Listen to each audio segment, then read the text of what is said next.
आज का हमारा टॉपिक है स्पर्मेटोजेनेसिस, जो कि बहुत सिंपल टॉपिक है, लेकिन हियर इज द कैच।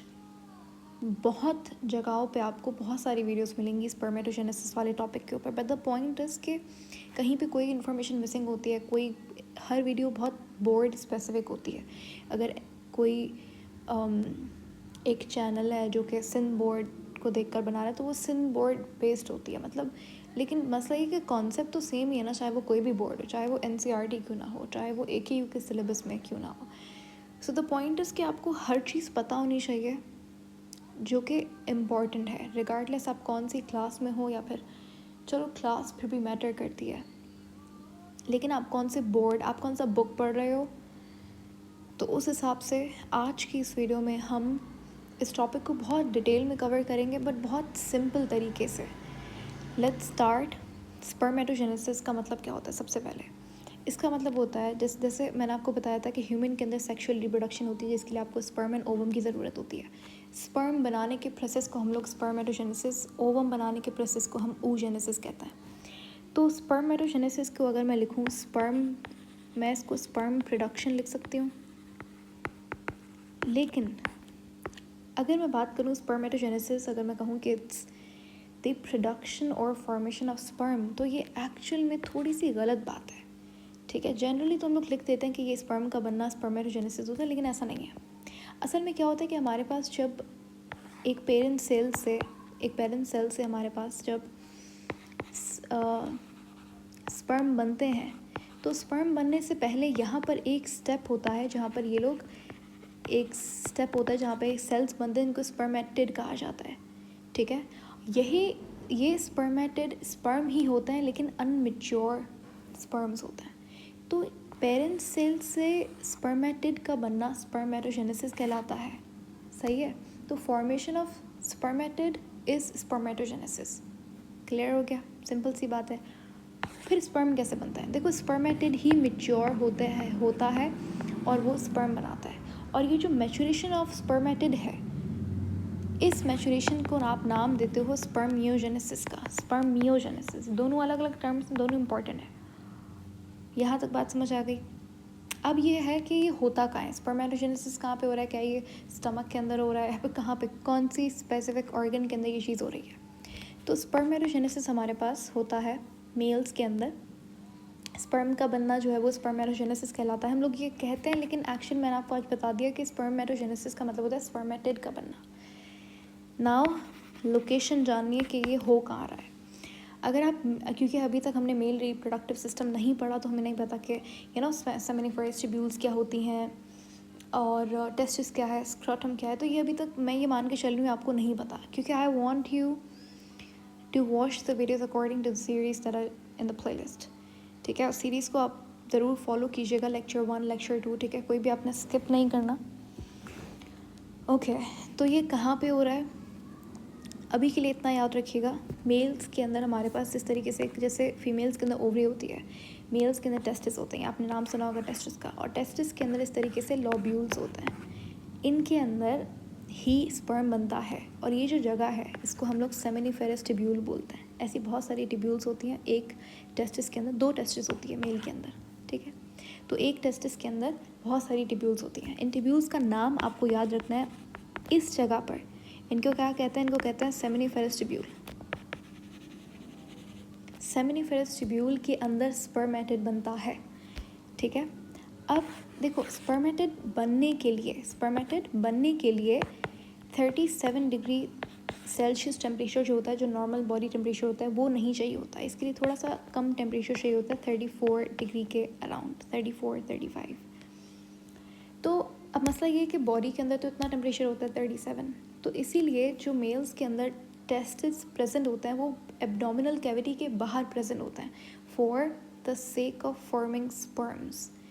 ठीक है, तो इसीलिए जो टेस्टिस होता है, 2 टेस्टिस होता है मेल के अंदर, एक पाउच के अंदर पड़े हुए होते हैं। इस पाउच को स्क्रॉटम कहते हैं, और ये एब्डोमिनल कैविटी के बाहर होता है।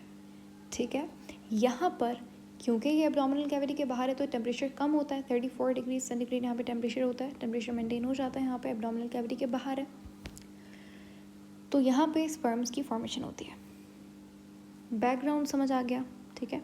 क्वेश्चन ये है कि भाई यहाँ पर तो ठीक है, समझ आ गया कि स्पर्मेटोजेनेसिस के लिए आपको 34 डिग्रीज रिक्वायर्ड है। क्या स्पर्मियोजेनेसिस के लिए भी इतना टेम्परेचर रिक्वायर्ड है? तो इसका आंसर है नहीं, उसके लिए 37 डिग्री सेंटीग्रेड टेम्परेचर रिक्वायर्ड है। जब स्पर्मेटोजेनेसिस सेमिनिफेरस ट्यूब्यूल के अंदर होता है तो स्पर्मियोजेनेसिस कहाँ पे होता है? इसी जगह पे नहीं, ये होता है हमारे पास एक और ट्यूब होती है। ये एक ट्यूब होती है जो कि स्पर्म्स को कैरी करती है सेमिनिफेरस ट्यूब्यूल टू यूरेथ्रा। उसके बीच में बहुत सारी ट्यूब्स आती हैं, लेकिन I don't want to go there. मैं भी आपको पूरा मेल रिप्रोडक्टिव सिस्टम नहीं पढ़ाना चाहती, वो एक अलग टॉपिक है। लेकिन आप याद रखिएगा, ये एक ट्यूब होती है जहाँ पे स्पर्म्स स्टोर होते हैं और यहाँ पे ही स्पर्म मैच्योर होते हैं। इसको एपिडिडाइमस बोला जाता है। Epididymis, check the spelling, I think it's something like this. ठीक है, यहाँ पर स्पर्म्स मैच्योर होते हैं 37 डिग्री सेंटीग्रेड के ऊपर। बैकग्राउंड समझ आ गया, इंट्रोडक्शन क्लियर हो गया। Now we will move through the process कि किस तरीके से स्पर्म्स बनते हैं, और हम लोग यहाँ पे लास्ट में कुछ इम्पोर्टेंट MCQs भी देखेंगे। अब सबसे पहले क्या होता है हमारे पास, ये पेरेंट सेल है, ठीक है, और ये डिप्लॉयड होता है। इस पेरेंट सेल का नाम है स्पर्मेटोगोनियम। तो ये जो हमारे पास सेमिनिफेरस ट्यूब्यूल है, इसके अंदर इस तरीके से बहुत सारे पेरेंट सेल्स पड़े हुए होते हैं, डिप्लॉयड होते हैं, स्पर्मेटोगोनियम इनका नाम होता है। इन सेल्स के अंदर हमारे पास क्या होती है? माइटोसिस होती है। जब इनके अंदर माइटोसिस होती है तो ये 2 सेल्स बन जाते हैं। अब माइटोसिस के अंदर नंबर ऑफ क्रोमोसोम सेम रहते हैं, तो ये क्या होता है? ये भी 2n है और ये भी 2n है। इन सेल्स, ये स्पर्मेटोगोनियम से जो बने हैं सेल्स माइटोसिस के बाद, इन सेल्स को क्या कहते हैं हम लोग? इनको कहते हैं प्राइमरी, इन्हें कहा जाता है प्राइमरी स्पर्मेटोसाइट। ठीक है, इन्हें कहते हैं प्राइमरी स्पर्मेटोसाइट। उसके बाद हमारे पास ये जो प्राइमरी स्पर्मेटोसाइट है, इसमें क्या होता है? इसमें अब क्योंकि हमें पता है स्पर्म एक गैमेट है, गैमेट के अंदर नंबर ऑफ क्रोमोसोम्स हाफ होते हैं, तो हमें यहाँ पे मियोसिस करना है। एक बार माइटोसिस होता है ताकि क्वांटिटी बढ़ जाए, प्राइमरी स्पर्मेटोसाइट्स बन गए हमारे पास। अब उसके बाद मियोसिस होती है। पहले मियोसिस 1 होती है, फिर मियोसिस 2 होती है। तो यहाँ पे भी उसी तरीके से पहले मियोसिस 1 होती है। मियोसिस 1 में 2 सेल्स बनते हैं, इतना सबको पता है, ठीक है। तो अब मैं क्योंकि यहाँ पे डिफरेंट कहानी चलेगी, तो मैं ये नहीं चाहती कि बहुत सारे सेल्स बन जाएंगे, इसलिए मैं आपको एक ही सेल पे समझाऊंगी, ठीक है। इसीलिए जनरली आपने देखा होगा कि प्राइमरी स्पर्मेटोसाइट सिर्फ एक बना हुआ होता है, लेकिन असल में वो एक होता नहीं है, एक हम बनाते हैं, क्योंकि इसी यहाँ पे भी सेम चीज़ हो रही है, वहाँ पे भी सेम चीज़ हो रही है, ठीक है। सो फॉर सेविंग स्पेस या फिर अच्छे से और अच्छे बेहतर तरीके से समझाने के लिए हम लोग एक ही को एक्सप्लेन करते हैं फर्दर, लेकिन बनते 2 हैं यहाँ पे सेल्स। हमें पता है माइटोसिस में 2 सेल्स बनते हैं। दोबारा से देखो, स्पर्मेटोगोनियम था पेरेंट सेल हमारे पास, डिप्लॉयड था, माइटोसिस हुई, प्राइमरी स्पर्मेटोसाइट बना, ठीक है। अब प्राइमरी स्पर्मेटोसाइट में क्या होता है? मियोसिस होती है। मियोसिस 1 होती है। मियोसिस 1 के अंदर we know that 2 cells are gonna be formed. तो यहाँ पे हमारे पास 2 सेल्स बनते हैं, ठीक है। और ये दोनों क्या होते हैं? ये दोनों सेल्स हैप्लॉइड होते हैं। इनको क्या कहते हैं? इनको हम लोग सेकेंडरी स्पर्मेटोसाइट्स कहा जाता है इनको। तो स्पर्मेटोगोनियम था, उससे प्राइमरी स्पर्मेटोसाइट बना, सेकेंडरी स्पर्मेटोसाइट बना। अब यहाँ पे होती है क्या?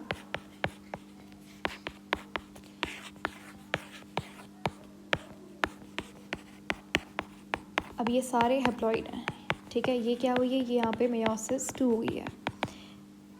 ये जो 4 आपके पास बने हैं, इनको हम लोग स्पर्मेटिड कहते हैं, स्पर्मेटिड, ठीक है। 4 टोटल स्पर्मेटिड्स बन गए,